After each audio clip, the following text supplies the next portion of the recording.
Bonjour tout le monde, bienvenue sur Nos langues dans ton oreille, le podcast où on va parler bouquins, on va parler lecture, langue et peut-être même langage. Moi c'est Eric. Moi c'est Isabelle. Et en fait j'ai menti parce qu'aujourd'hui on va pas vraiment parler de lecture. Enfin si, mais autrement puisqu'on parle de quoi aujourd'hui Isabelle ? On va parler d'écriture des films en fait. Ouais. Tout ce qui va être la question d'écrire le film. Ouais, c'est ça un peu. Hein. Ouais, tout à fait. Mais bon, ça c'est pour la deuxième partie. Avant ça, j'aimerais savoir ce que tu as lu d'intéressant depuis la dernière fois. Alors très peu de choses. J'ai vraiment juste eu le temps de finir La Peste. Okay. Et ça a été dur. Vraiment, ça a été très dur. Mais ça y est, j'ai fini La Peste. Très bien. J'ai tout juste commencé un petit livre qui s'appelle Petit éloge du souvenir de Mohamed Aissaoui. Et pour l'instant ça me plaît bien. C'est vraiment un tout petit livre qui en fait il parle de ses souvenirs d'enfance et il parle aussi de ses souvenirs de lecture de souvenirs d'enfance. D'accord. Donc on a quelque chose d'un peu croisé. Okay. Et voilà, ça me plaît bien. Je pense que j'en parlerai plus quand j'aurai plus avancé. Oui, bien sûr. Et toi ? Moi, j'ai un peu continué Beauvoir, mais je suis loin d'avoir fini. Et j'ai relu un peu La Fontaine. J'ai parcouru les fables en cherchant certaines qui seraient plus impactantes que d'autres. Et de fait, il y en a qui sont qui sont plus impactantes que d'autres, ce qui me laisse un peu songeur en fait. Mais est-ce que c'est l'habitude qui fait qu'il y en a certaines à laquelle on est tout de suite réactif ? Est-ce qu'il tient de la fable elle-même ? Je sais pas. Alors toi, qu'est-ce que tu entends par plus impactant en gros ? Il y en a où au bout d'une dizaine de vers, j'avais pas envie de continuer. Après, je cherchais de manière orientée, je cherchais des fables pour les lire à des enfants. Okay. Donc c'est un certain horizon, on va dire, dans la lecture. C'est pas comme si tu lis parce que tu veux entendre la voix de La Fontaine. Mais malgré tout, il se posait pour moi la question de l'efficacité. Je me suis mis à réfléchir à ça. Je me suis dit, putain, le loup et l'agneau, le chêne et le roseau, tout ça, le lion et le rat même, le héron.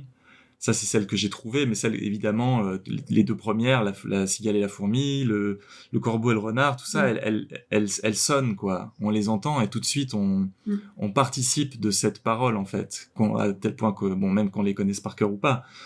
Alors qu'il y en a, et j'en ai découvert assez peu, en fait. J'en ai retrouvé, c'est-à-dire celles que je connaissais déjà, et parmi toutes celles que j'avais jamais peut-être lues, toutes me sont un peu tombées des mains.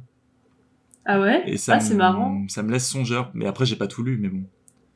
Ouais, ma lecture date un peu, parce que moi, j'avais eu les fables en prépa, au programme de deuxième année. Ouais. Et justement, moi, j'avais l'impression d'avoir découvert un monde. Parce que voilà, on en connaît déjà pas mal des fables de La Fontaine mais pas le volume entier. Et moi, j'avais adoré justement. Bon, après, j'avais un prof qui, au niveau des leçons, était peut-être pas exceptionnel, mais par contre, il avait une lecture mais merveilleuse. En fait, il avait pas besoin de faire de cours. Il lisait les fables et t'avais compris. À l'ancienne. Et rien que pour ça m'a envoûté, quoi. Ouais, c'est pour ça que ça me tracasse, en fait, de cette non-rencontre. Mais j'y reviendrai peut-être à un moment où je serai moins préoccupé d'un auditoire d'un auditoire de 5 ans. Après, je pense qu'il y a aussi tout un côté bouche à oreille pour ça. Moi, par exemple, il y en a une que je connaissais, mais à laquelle j'avais jamais fait trop attention. C'est Le Petit Poisson et le Pêcheur. Ouais. Et c'est un ami qui l'aime vraiment beaucoup, qui m'a montré des vers qui lui plaisent vraiment. C'est vraiment lui qui a attiré mon attention sur ça là, et maintenant je sais que quand je la lis, c'est vraiment une vraiment qui me plaît énormément. Et après, je pense que le fait qu'elle ait été passée en dicton, tu sais, un tiers vaut ce dit-on, mieux que deux tu l'auras. Un tiers vaut pardon. Oui. Enfin, en gros, l'un est sûr et l'autre ne l'est pas. C'est devenu un peu un dicton, sans qu'on sache forcément si c'est extrait La Fontaine. Et je pense que ça participe. Enfin, c'est révélateur d'à quel point elle fonctionne bien, en fait, cette fable. Ouais, je l'avais lu aussi, mais elle m'avait pas paru aussi barbante que certaines, mais je l'avais quand même pas suggérée. Très bien.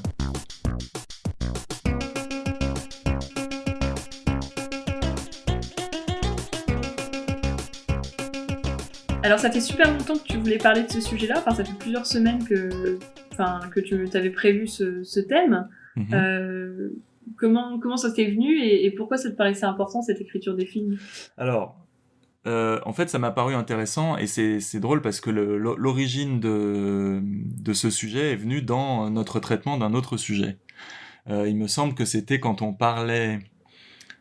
Alors, je sais plus quel était le thème, mais on en venait à la question du récit et du fait de rabattre l'écriture au récit. Et c'est-à-dire qu'on ne parle que de ça, on ne parle pas de l'écriture autrement que dans ce qu'elle dit, en fait, c'est-à-dire très peu de choses par rapport à tout ce qu'il y a en potentialité dans un texte, qui est un discours. Et du coup, je me suis dit, mais il y a, à mon sens, un type de réalisation où l'écriture se résume, entre guillemets, à son récit, et c'est le scénario. Ce qui est discutable. Mais en tout cas, c'est de là que vient l'envie d'en parler avec toi de manière dédiée. Ah bah c'est là qu'on va avoir des problèmes, parce que justement, au début, moi je m'étais dit, c'est bête, parce que j'ai pas beaucoup de scénarios à la maison, enfin j'en ai quelques-uns. Mais, c'est déjà plus que moi. Enfin vraiment j'en ai, j'ai Hiroshima mon amour, parce que oui. je pense qu'on l'a tous, et puis j'ai le manuscrit de La Belle et la Bête. D'accord. Donc je me suis dit, bon, bah, je peux lire ça, mais en soi, ça nourrit pas une réflexion globale. Oui.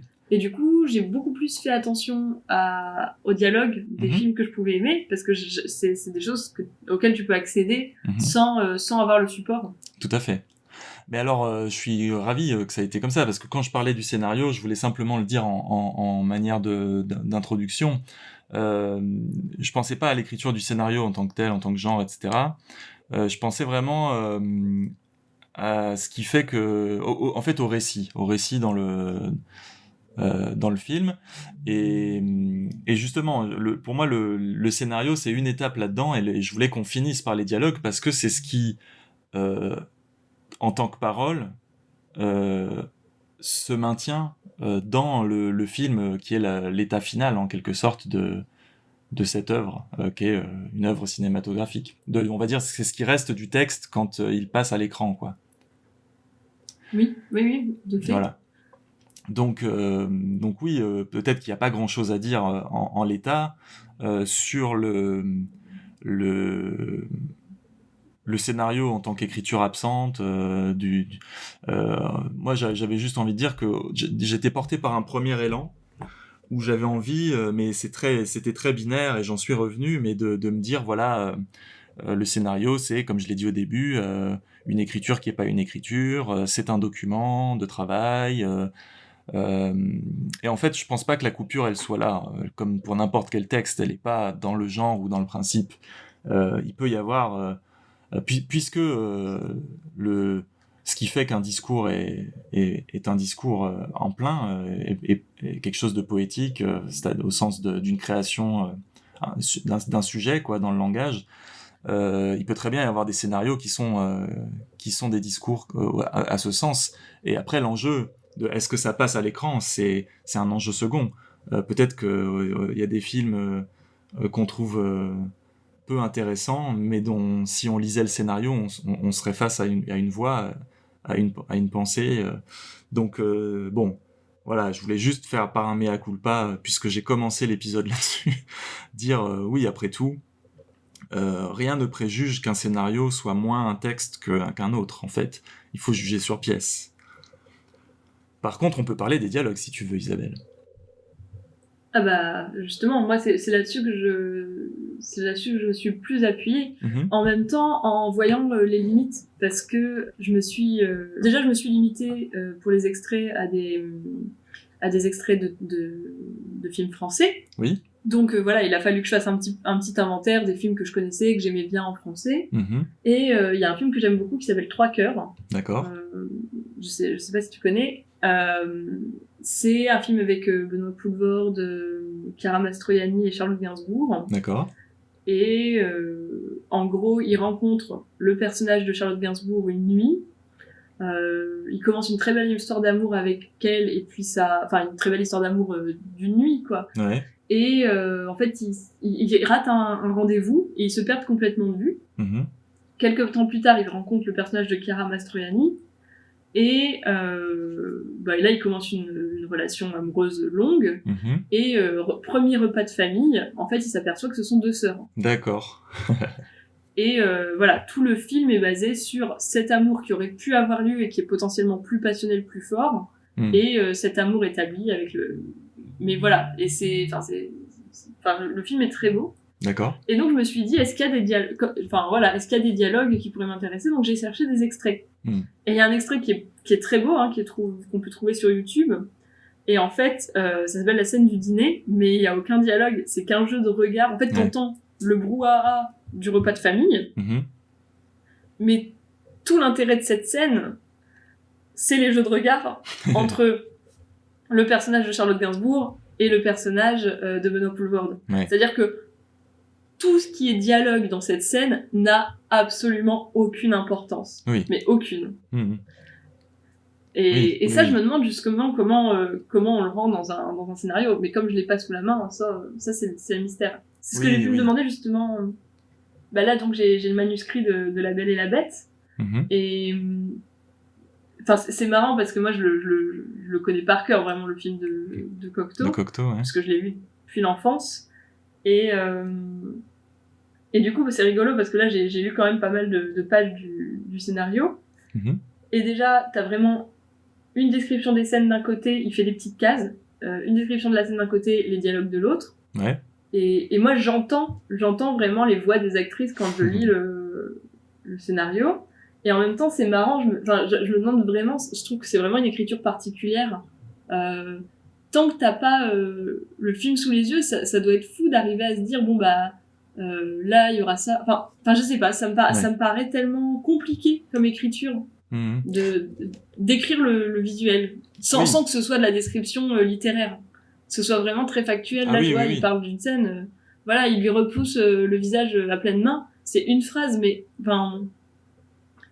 moi je trouve que c'est une écriture que je connais peu et ça m'a un peu intéressée justement de me pencher sur comment on arrivait à écrire ce type de choses, comment on arrivait à gérer le temps que ça allait mettre à filmer, ce qui était faisable, voilà. Il y a des conventions, il y a des écoles de scénario, mais simplement pour montrer un peu, pour revenir quand même sur toutes les étapes entre le scénario à proprement parler qui est écrit mettons par un scénariste, et le film, il y a une foule de réécritures plus ou moins métaphoriques.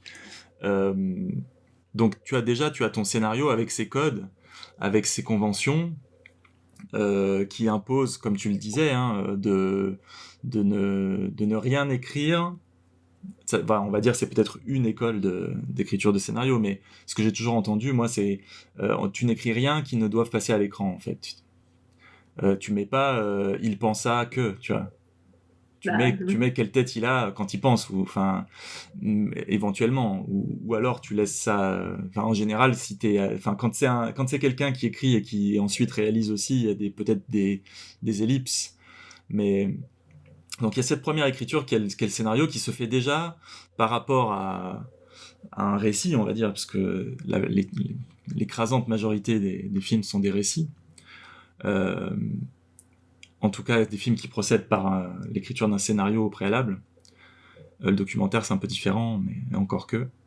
Et donc, t'as le scénario où, déjà, on va dire, il y a des contraintes génériques de genre assez fortes. Donc, pas de... A priori, peu de place pour des effets de prosodie ou de subjectivité, comme on le voit dans les autres genres. Ensuite, tu as le storyboard. Donc ces fameuses cases avec les dialogues en regard ou des indications de caméra en regard, qui est déjà aussi une réécriture, dans le sens où on va découper en termes d'angle, d'échelle de plan, voilà, c'est le premier passage à l'image. Le découpage technique aussi, qui vise à...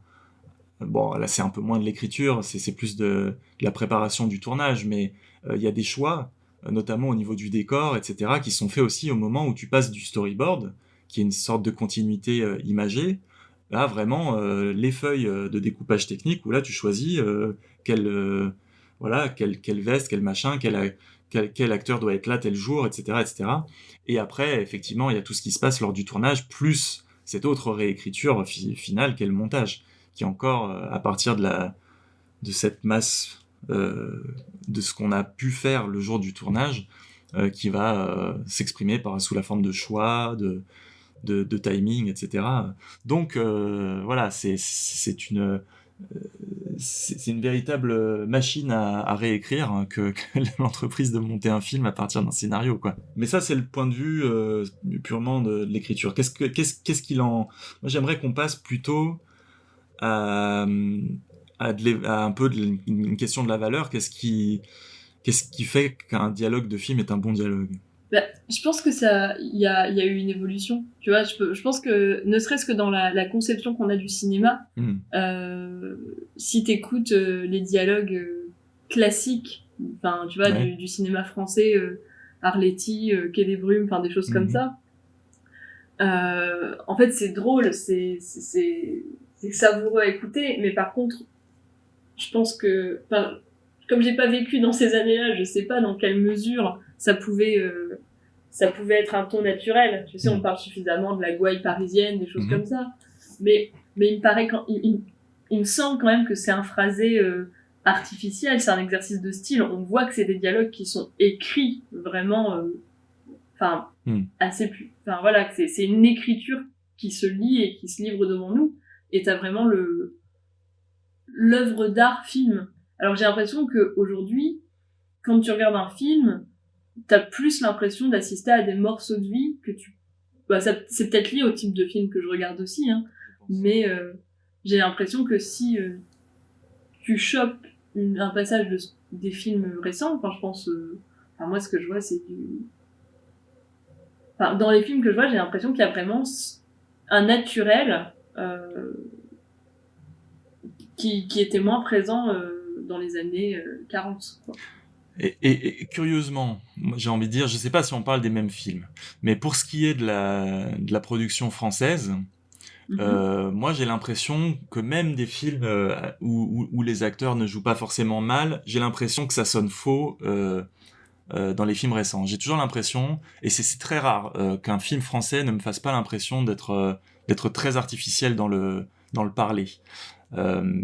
J'ai des contre-exemples, mais donc notamment Un prophète de Audiard. Et puis après, j'ai pas tout vu non plus.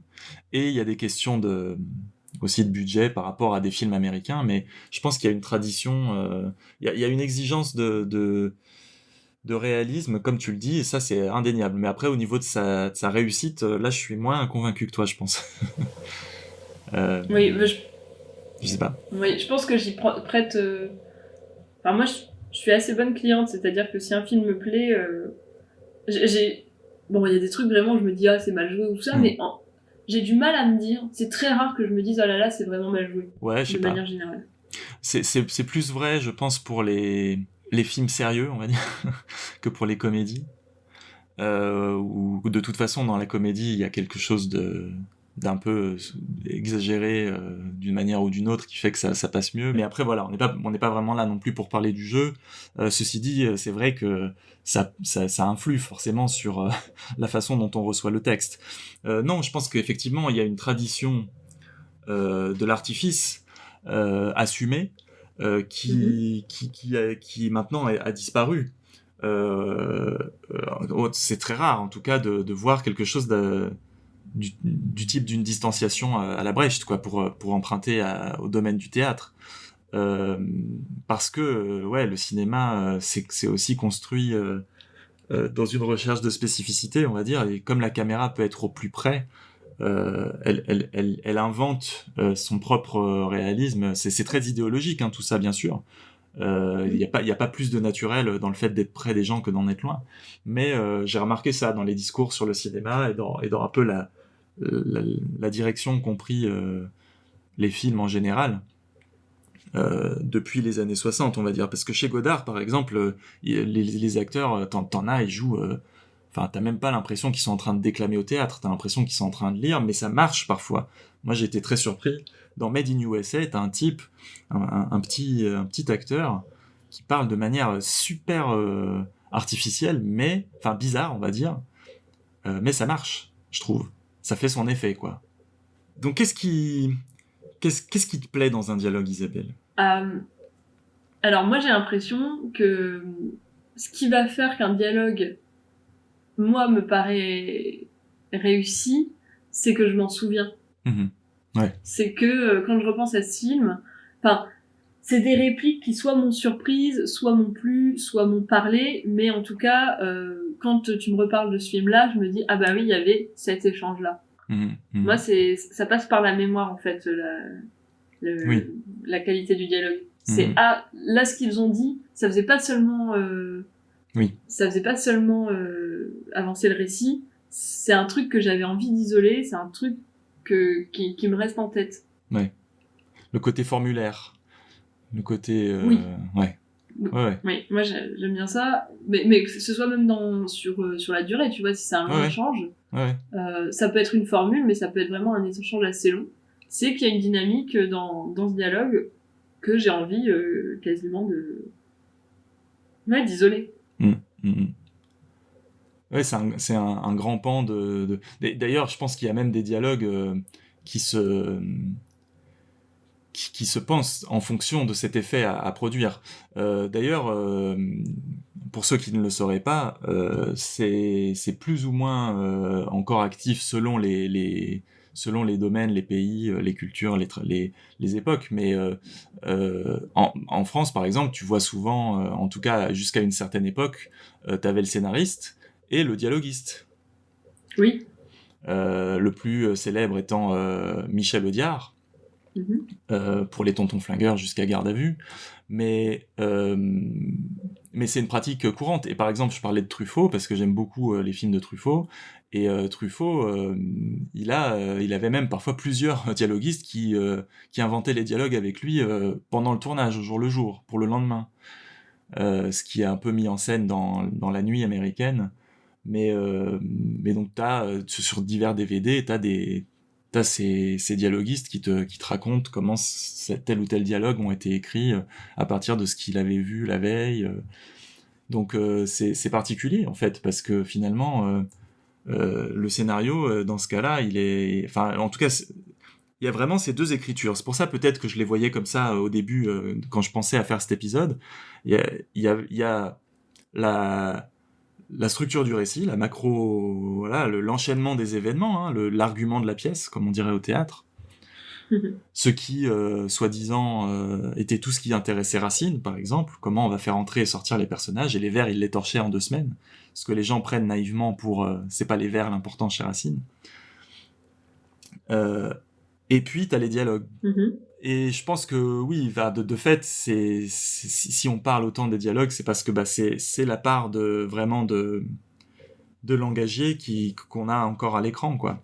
C'est la parole qu'on a encore à l'écran, alors que l'autre, même si elle est là, et qu'elle est toujours adaptée d'une manière ou d'une autre, que ce soit en choix de mouvement de caméra ou de jeu d'acteur, c'est finalement l'ensemble du scénario est réduit à une gigantesque didascalie. Voilà. Et donc, parce que là c'était un développement sur ma réponse, mais toi qu'est-ce qui marque pour toi, en tout cas, la réussite d'un dialogue?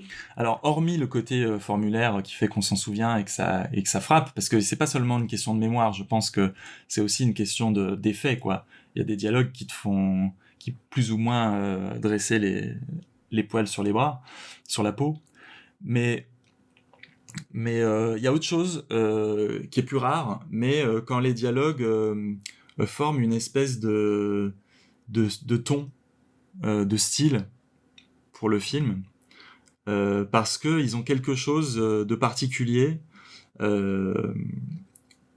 et en fait je me réserve pour la 3e partie pour parler de ça, parce que j'ai deux exemples que j'ai choisis en fonction de cette qualité-là. D'accord. D'une texture particulière à la langue des personnages, on va dire, au langage des personnages même, encore mieux. parce qu'il s'agit pas de langue ici. Mais là aussi, quand on parle des dialogues, j'ai l'impression, peut-être encore plus que... Enfin là, on va peut-être retrouver le parallèle avec le théâtre, mais j'ai l'impression que plus encore que dans les livres, il va y avoir une perception différente selon qu'on regarde... Alors voilà, en segmentant vraiment, qu'on regarde une comédie et un autre film. Tu vois, j'ai vraiment l'impression que...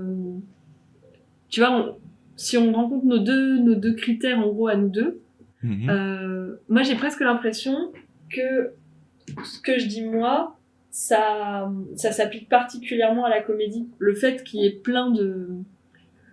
Enfin, tu vois, que ce soit la classe américaine, Astérix Obélix, je pense à... Enfin, tu sais, des films cultes qui ont réussi à extraire des phrases dans le quotidien. Ouais.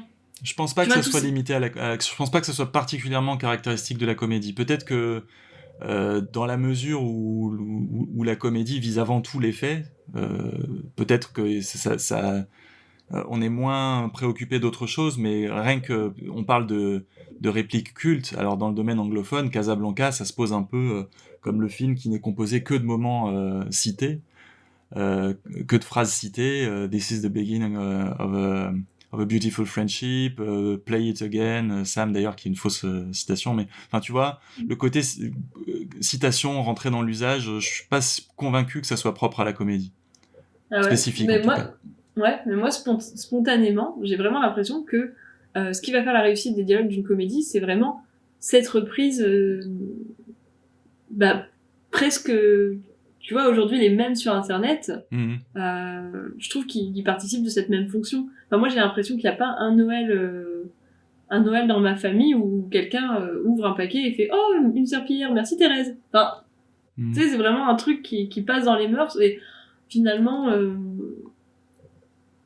c'est un peu ce qu'on disait sur La Fontaine aussi. Tu sais, de garder la phrase... Oui, je pense pas que le côté formulaire soit propre au genre de la comédie, c'est tout ce que je veux dire. Oui.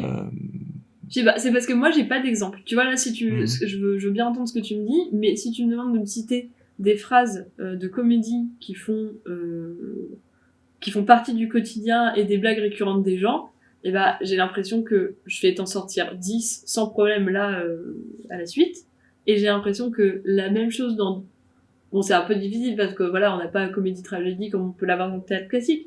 Mais si tu me demandes de faire la même chose sur des œuvres qui ne sont pas étiquetées « Ah là là, je veux faire rire », je vais avoir du mal à te citer.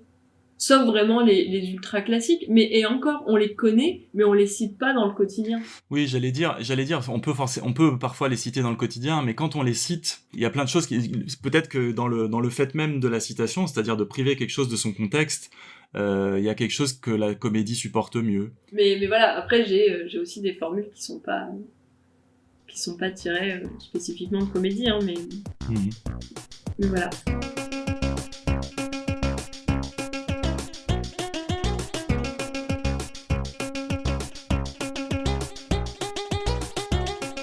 Donc pour cette fois-ci, on va se faire écouter des extraits. Une fois n'est pas coutume. Donc peut-être quelques mots là-dessus. Comme on l'a dit, on n'a pas fait un épisode sur le scénario en particulier, et du coup, si on parle de ce qu'on voit à l'écran, on va pas se substituer aux acteurs et au rythme de la mise en scène. Qu'en penses-tu ? Ah bah oui, si, tout à fait. Je pense que c'est d'autant plus intéressant de lire avec les voix dans lesquelles on les a perçues. Parce que là, on n'a pas cette originalité de la lecture. Enfin, quand tu lis un livre, c'est ta lecture à toi. Là, t'as la lecture de l'acteur qui participe autant du sens que le reste. Bien sûr. Donc je crois, Isabelle, que pour une fois, j'ai été plus prolifique. Ouais, t'as été plus efficace. Vraiment, parce que là... Je sais que c'est un épisode où j'aurais plein de regrets, parce qu'il y a plein de choses que j'aurais aimé citer, mais j'ai pas eu le temps, et donc j'ai que 2 extraits. D'accord. Tristement. Donc, on va commencer par le mien, et on fera ça en quinconce. Tout à fait. Alors, extrait numéro 1. Quoi d'autre ? Ah, et puis c'est pas tout. Oui, on a pensé qu'on devrait expliquer ces dernières paroles. Monde de merde. Vous avez raison. Oui, on en a chié pour trouver Ouais. cette idée, on était charrette. L'homme le plus classe du monde meurt et ses dernières paroles, c'est monde de merde. Pourquoi il a dit ça? C'est ce que je veux savoir. Merci, c'est pas facile à trouver. C'est sûrement un nom. Si c'est une femme, je veux savoir quelle femme. Si c'est un cheval, je veux savoir dans quelle course. Nous, on pensait que ça pouvait être un traîneau. Ah bah, est-ce que j'ai déjà évoqué ce film? Oui, tout à fait. Est-ce que c'est toi qui me l'as fait découvrir? Parce que je pense que la première fois que je l'ai vu, c'est chez toi en plus. Ah bah c'est possible alors, j'en serais content en tout cas. Et bah c'est La Classe américaine. Oui, de Azanavicius. Azanavicius, ouais. Oui, je t'avoue que j'étais pas sûre de la prononciation. Oui, donc... Et tu sais à quel point ce film contamine mon esprit? Parce qu'à un moment, je me suis dit, c'est Citizen Kane. Et j'ai fait, bah non. Mais non, enfin voilà. Oui, donc là on a un film qui, pour le coup, est quasiment que de l'écriture. Puisque, pour ceux qui ne connaîtraient pas, La Classe américaine, c'est un film de remontage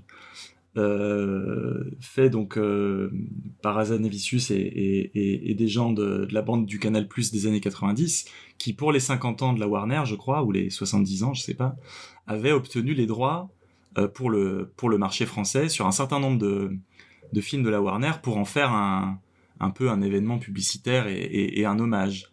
Et donc eux, ce qu'ils en ont fait, c'est une des meilleures comédies françaises des années 90, 93 je crois, ça date, qui s'appelle La Classe américaine et qui est donc un gigantesque jeu autour du mode d'enquête qu'était Citizen Kane.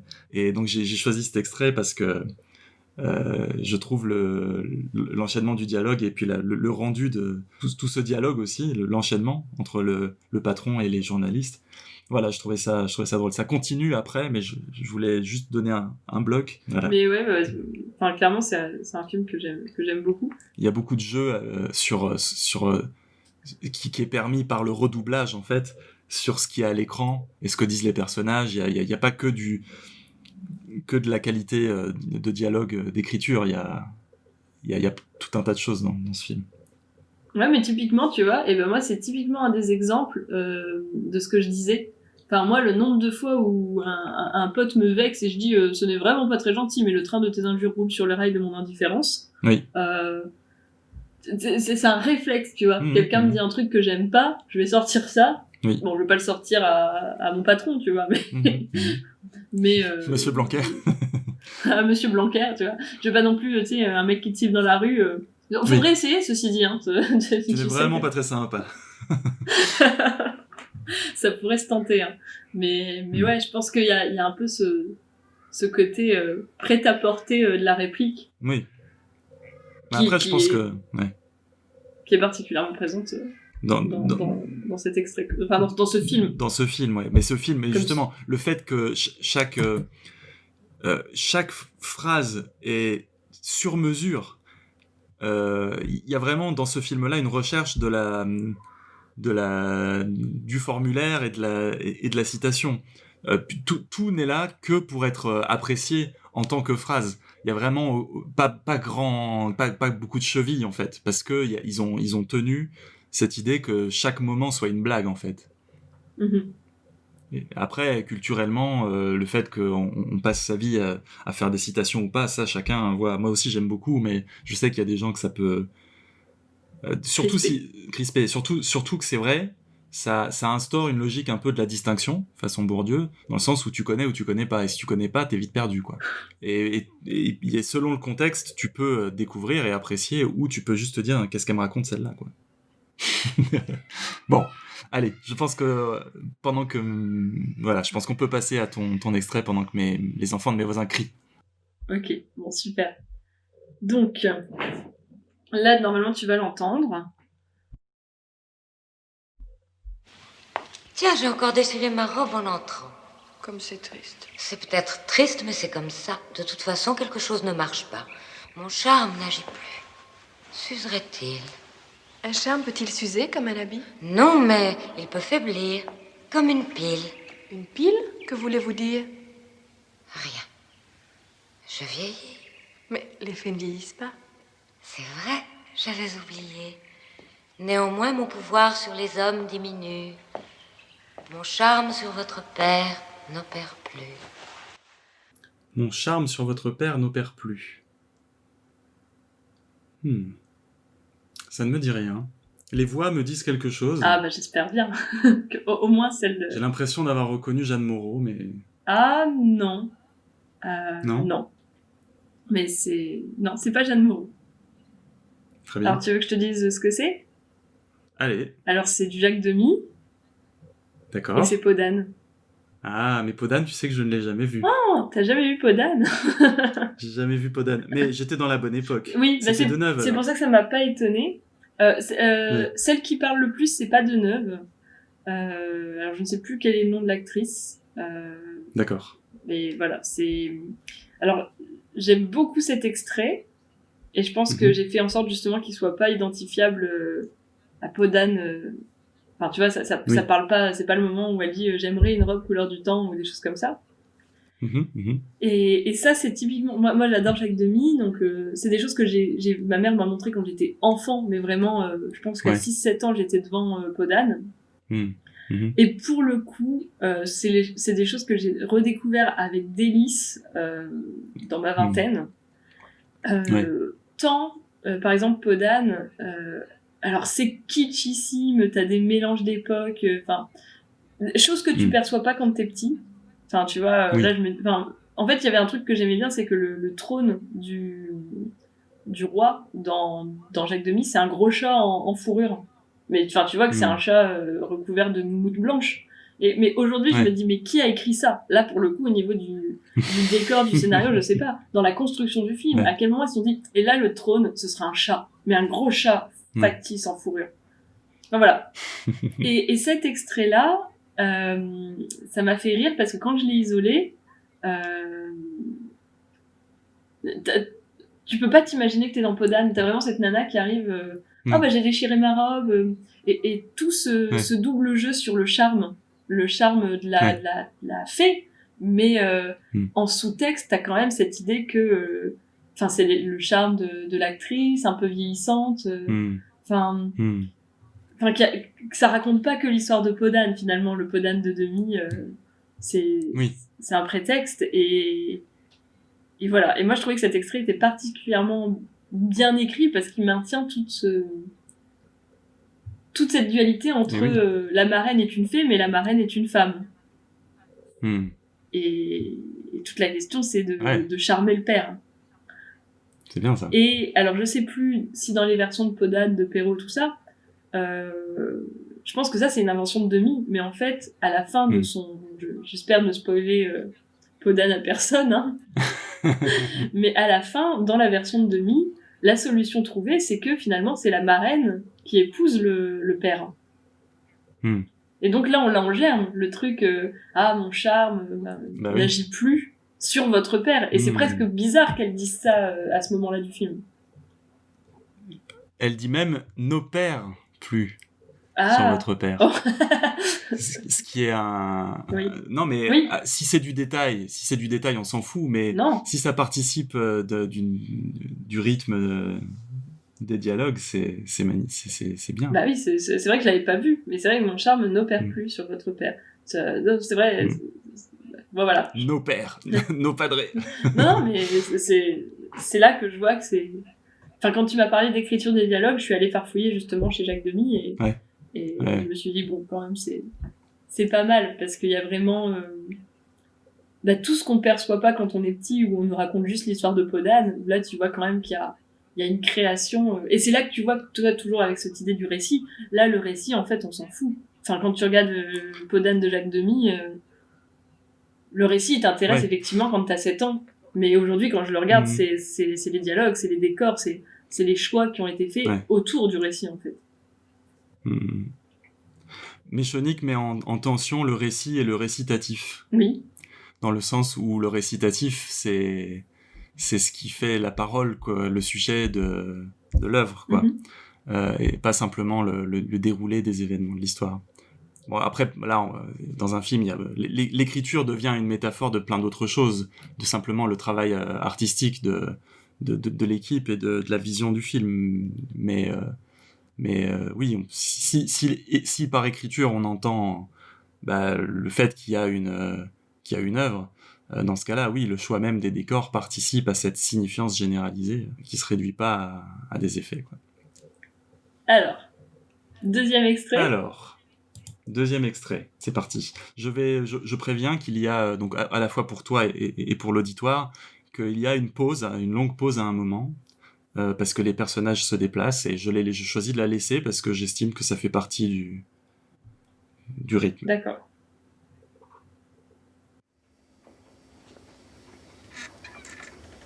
Bon, bah alors, vous me suivez? Oui, Pourquoi? besoin de compagnie. Ma compagnie, pourquoi faire? Pour parler, les gens ne se parlent plus. J'ai pas envie de parler. D'ailleurs, vous ne m'êtes pas sympathique. Vous avez tort, je gagne à être connu. Ça m'étonnerait. Vous avez une tête à avoir des drôles d'idées. Quel genre d'idée? Ah, foutez-moi la paix!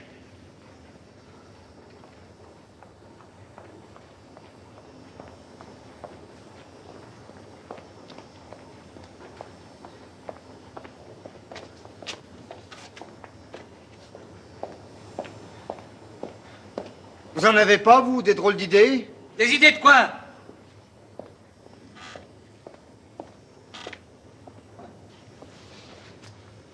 Ça vous arrive jamais, par exemple, d'avoir envie de tuer quelqu'un? Pardon? Je vous demande si ça vous arrive parfois d'avoir envie de tuer quelqu'un. Qui? N'importe qui. Et pourquoi? Comme ça, sans raison, une impulsion. Non? Jamais? Non?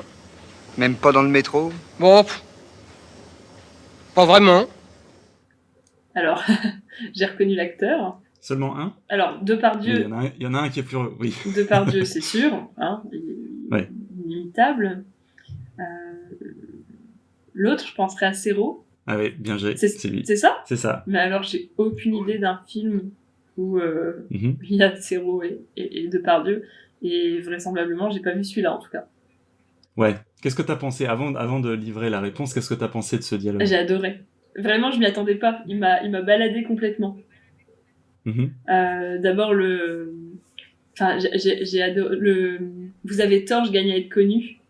Il y a quelque chose de super tendre au début dans pour parler, les gens ne se parlent plus, j'ai besoin de compagnie, et puis la fin sur est-ce que vous avez envie de tuer des gens dans le métro. et puis ouais, il y a une tu sais, quand il fait l'exemple, mais si enfin ouais, moi j'ai bien aimé. Oui. Il y a une espèce de candeur dans la façon dont les personnages disent ce qu'ils pensent. Alors là, plus le personnage de Depardieu que celui de Serrault, mais dans tout ce film et dans toute la filmo du réalisateur, il y a ce rapport à la parole où les personnages disent un peu. Et j'avais ma prof de culture audiovisuelle nous disait, dans les films de ce réalisateur, on dirait que les gens disent tout ce qui leur passe par la tête, en fait. Et je suis assez d'accord que il y a le charme du dialogue participe de cette espèce de bonne spontanéité, qui est pas une spontanéité banale, quoi. Donc c'est Buffet froid de Bertrand Blier. Ah bah écoute, moi j'ai vu que les valseuses. Bah, moi pendant longtemps j'avais vu que les valseuses aussi, et maintenant c'est celui de lui que je préfère le moins. Bah écoute, mais là ça m'a donné envie de voir Buffet froid, clairement, cet extrait. Buffet froid c'est top, et je recommande à qui veut l'entendre encore plus que Buffet froid, Trop belle pour toi. Ok, bah je note. Voilà. Bah écoute, je n'avais même jamais entendu parler de Trop belle pour toi, alors que le terme Buffet froid, enfin le titre Buffet froid, oui. Il résonne en moi. Enfin, c'est quelque chose dont mais j'avais aucune idée de ce dont ça pourrait parler. Bah, ça va, j'ai pas trop spoilé parce que c'est la première scène. D'accord. Et bah écoute, j'ai envie de voir la suite, donc c'est pas dit que si on se reparle, quand tu me demandes mes lectures, je dis bah j'ai pas eu le temps de lire parce que je regardais tout oublier. Eh bah très bien. Ça sera la conclusion de cet épisode, c'est que le cinéma c'est une forme de la littérature, comme pour la peinture. Je pense qu'on peut passer à ton second extrait. Ok, alors c'est parti. Donc je te laisse découvrir. Qu'est-ce que vous voulez faire? On va faire comme si j'étais votre vieil amant anglais, d'accord? Je suis votre vieil amant anglais, je vous demande de me jurer que vous ne m'avez jamais menti, que vous n'avez jamais aimé que moi. Hein? J'aimerais bien voir la tête que vous faites quand vous mentez. Qu'est-ce qu'il faut que je dise? Que vous n'avez jamais aimé que moi. En anglais? Non, en français. Attendez, faut pas que je rie.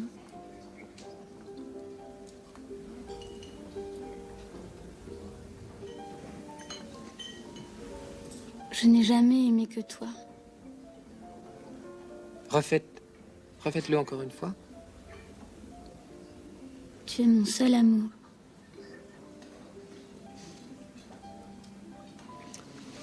C'est effrayant, je veux dire, on peut pas lutter, là. Et vous, dites-le moi aussi, faites-le. Non, moi je saurais pas. Allez, Antoine. Voilà, attendez une seconde, parce que moi j'ai besoin d'un minimum de concentration.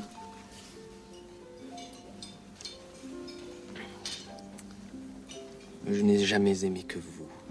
Vous trichez. Comment ça, je triche? Enfin, j'ai fait ce que j'ai pu. Moi, j'ai pas votre talent, c'est tout. Mais vous n'avez pas joué le jeu.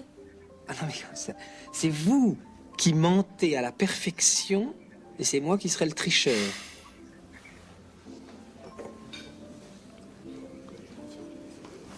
Attention, Catherine, c'est de l'alcool. Non, pas mon verre. Pourquoi j'aurais pu lire dans vos pensées? Justement, c'est pas des lectures pour jeunes filles. Alors, j'ai cru entendre Lucchini. Oui, un jeune Lucchini, mais oui, un Lucchini. J'aurais été incapable de le dire s'il était jeune ou vieux, d'ailleurs. L'éternel Lucchini. L'éternel Lucchini. Ça ne me dit rien du tout. Alors, c'est effectivement un film pas super connu. C'est un film de Christian Vincent, de 1990, qui s'appelle La Discrète. En référence à la mouche, les positions des mouches, tu sais, au XVIIe siècle. Les mouches avaient des noms. Et enfin, voilà, donc il parle de La Discrète. Et donc c'est un film qui parle en fait du personnage de Lucchini, qui est un écrivain qui s'est fait plaquer par une femme, qui en veut à tout le genre féminin, et qui décide avec son éditeur que pour son prochain livre, il va raconter qu'il séduit une femme et il la quitte. Et lui brise le cœur. D'accord. Pour se venger des femmes. D'accord. Et donc là, donc il est avec la jeune femme qu'il a décidé de séduire, à qui il a décidé de briser le cœur. Et moi, alors j'aime bien tout l'extrait, mais moi c'est la dernière phrase. C'est la dernière phrase qui m'a fait choisir cet extrait, c'est le ah non, pas mon verre. Pourquoi vous avez peur que je lise dans vos pensées? C'est pas des lectures pour jeunes filles. Et tu vois, sur les trucs pourtant c'est pas une comédie, hein, mais c'est pas des lectures pour jeunes filles, il m'a toujours je l'ai vu quand j'étais en première. Donc c'est un film que j'ai vu il y a longtemps. Et il m'a vraiment... cette réplique-là, vraiment particulièrement, je l'ai trouvé formidable. La manière dont le personnage... Donc ce n'est pas le propre de la comédie. Non. Mais c'était justement pour essayer d'avoir le contre-pied. Hein, mais c'est pas des lectures pour jeunes filles. Avec cette intonation, voilà, Lucchini, il a quand même... il y a un phrasé Lucchini, quoi. Oui. Et... c'est indéniable, on aime ou on n'aime pas, mais c'est lui. et voilà, donc... et puis là, j'aimais bien tout le jeu sur... dites-moi que vous m'aimez, c'est vous qui mentez à la perfection. Enfin voilà, c'est tout ce jeu du film dans le film, la mise en scène des sentiments. Enfin, je trouvais que ce passage-là, il était intéressant. Tout à fait. Les silences aussi. Oui, il y a des longs silences, il y a...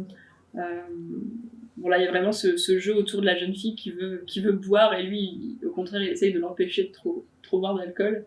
Enfin voilà, c'est un personnage absolument détestable, qui sont en général des personnages assez sympas à regarder au cinéma. Oui. Donc voilà. Ils ont du relief. si vous voulez... si vous voulez regarder des personnages détestables, n'hésitez pas. Il suffit de regarder filmographie de Fabrice Lucchini. À son corps défendant, non, je plaisante. Si, c'est vrai que quand j'ai pas beaucoup d'exemples de films où Lucchini incarnerait une personne chouette.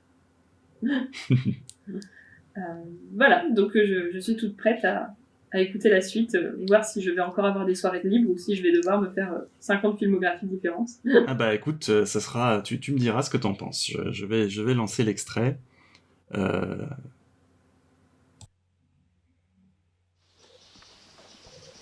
Bon, on y va quand même.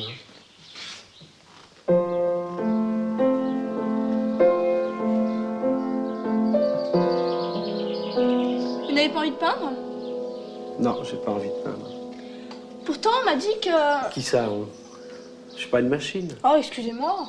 Non, mais c'est vrai, vous m'ennuyez avec vos mille à jouer.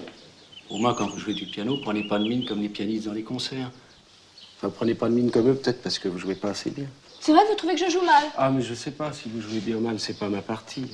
Ma sœur, Mina, je crois, joue plutôt bien. Enfin, c'est ce que je croyais quand je l'entendais chez nous à la maison. Elle est belle? Mais pourquoi voulez-vous qu'elle soit belle? La rivalité féminine, elle est plus belle que moi? Vous êtes désagréable avec tout le monde. Ça vous fatigue pas? Non, je suis comme un pinson pour jouer.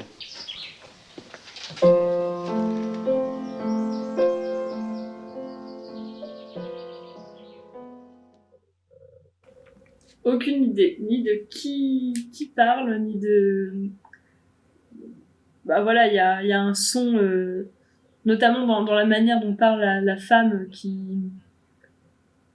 Bah oui, qui me rappelle des films années 60. Ouais, je suis dans la bonne période. Ah ouais. Voilà. Ah non, pas du tout. Non, pas du tout.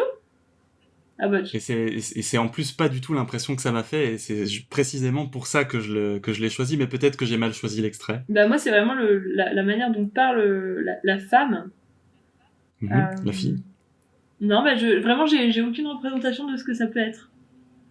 D'accord. Alors, il s'agit du Van Gogh de Maurice Pialat. Ok. Avec Jacques Dutronc dans le rôle de Van Gogh.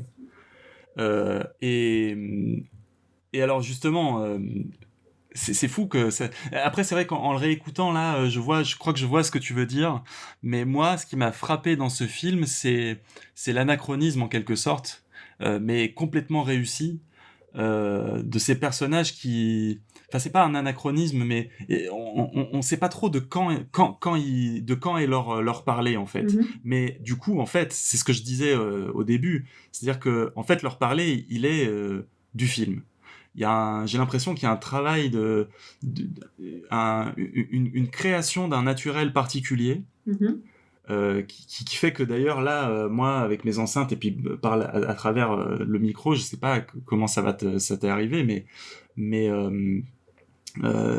quand t'entends Dutronc là dans le dialogue, des fois il marmonne, enfin il finit ses phrases dans tu vois, des trucs où tu te dirais non on la refait, non en fait c'est assumé, et ça crée voilà. Et justement cette fille donc ça se passe autour de 1890, parce que ça raconte les derniers mois de la vie de Van Gogh.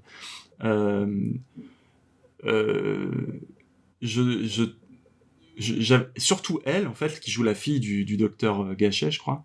J'avais l'impression que elle, donc c'est un film de 1990, j'avais l'impression qu'elle parlait, limite que il l'avait prise parce qu'elle savait pas très bien jouer et qu'elle parlait comme elle parlait à ses amis, quoi. Elle mâche des mots et tout, mais ça marche en fait à l'échelle du film. Ah, c'est peut-être ce qui fait que j'ai pas super bien entendu l'extrait au début, c'est que effectivement j'avais du mal, mais c'est vrai que c'est plus sur ce que dit la fille que sur ce que dit donc Van Gogh a priori, que j'ai eu du mal à distinguer des choses. Ouais. Alors après, il y a aussi le fait qu'elle parle par-dessus le piano et tout. Il y a tout un travail du son, les oiseaux et tout. Bon, peut-être que j'avais mal choisi l'extrait, je sais pas. En tout cas, ça aussi, c'est un film que je recommande à tout le monde. Et pourquoi t'as choisi cet extrait-là ? Eh ben, c'était cet échange un peu conflictuel entre les deux, et qui pourtant est une sorte de scène de tentative de séduction de la part de la fille du docteur, qui donc pose pour Van Gogh au piano, et puis lui il est vraiment là en tant que peintre en fait. Ce qu'il veut c'est capter une lumière et tout, et donc elle essaye à sa manière un peu brusque de minauder avec lui, et lui en fait il pense à son tableau, quoi. Et donc ce qu'on voit pas, c'est que donc l'extrait s'achève donc sur le piano là, où il vient en fait pour la redresser. Donc lui, il la voit de dos, et elle, tu la vois quand elle se redresse, elle a un sourire parce qu'il la touche en fait. Et donc qu'elle est contente qu'il y ait ce contact qui se crée, quoi. Voilà. Ok. Donc, pour résumer, l'écriture au cinéma.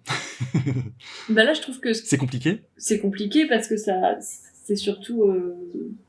il n'y a pas une écriture au cinéma, comme tu as dit, comme on pouvait distinguer le scénario des dialogues. Et puis... Ouais, c'est ça, c'est que en plus, ça va faire sens. Enfin, a priori, justement, un scénario, sauf vraiment certains, il va jamais être fait pour être lu. Tu vois, je me dis, il y a du théâtre. Il y a du théâtre qui est fait pour être joué. Il y a le théâtre dans un fauteuil.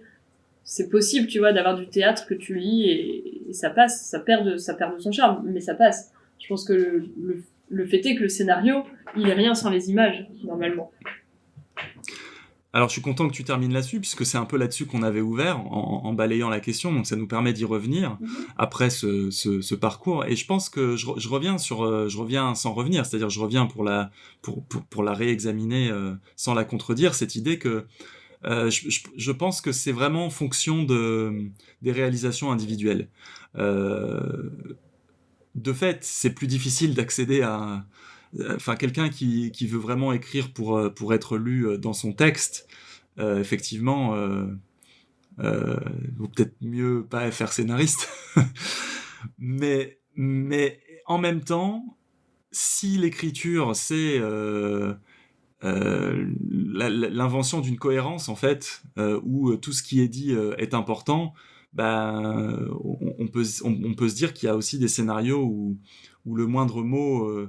fait partie de cet ensemble et en fait c'est simplement qu'au lieu d'avoir un lectorat infini ou au moins indéfini, le lecteur visé c'est la personne qui réalise et qui doit tenir compte qui doit se mettre à l'écoute comme n'importe quel lecteur, mais là encore plus parce qu'on peut juger sur pièce du résultat de la lecture qui n'est pas gardé pour soi mais qui est montré à tout le monde. S'il y avait œuvre déjà dès le scénario, si c'est pas la réalisation qui a fait que le scénario devient œuvre, le premier critique possible du film, c'est le scénariste, quoi.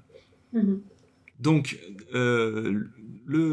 c'est bien qu'on parle de ça parce que on est en train de dire finalement que le film est une forme d'adaptation, sinon de traduction du scénario.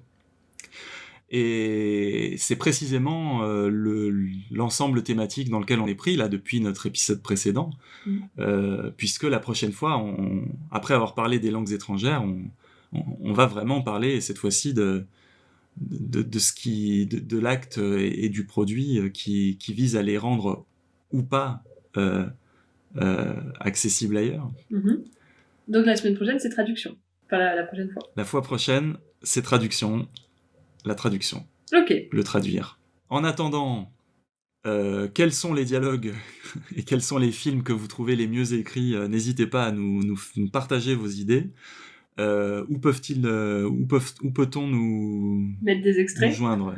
Alors vous pouvez poster vos extraits YouTube sur la page Facebook. NLDTO Pod. Voilà, vous pouvez nous suivre sur Instagram, c'est plutôt pour savoir exactement quand tout sort. Et pour regarder ma bibliothèque en gros. Et donc nos langues dans ton oreille. Et Eric répond également aux mails si vous en avez besoin. Ouais, nos langues dans ton oreille @gmail.com. On a aussi un compte Twitter @NLDTOpod. Si vous voulez nous suivre, voilà, de temps en temps, pareil, je poste des petites photos ou des petits messages. Donc voilà, ça c'est pour le suivi. Tu parlais pour La Fontaine de l'importance du bouche à oreille. J'y reviens aussi pour le podcast. Si ce qu'on vous dit vous intéresse, n'hésitez pas à en parler autour de vous. Nous, ça nous fait toujours plaisir qu'on nous partage et qu'on nous écoute. Tout à fait. D'ici là, on vous fait des bisous. Des bisous, et quoi d'autre? Et puis des léchouilles. Des léchouilles. Salut.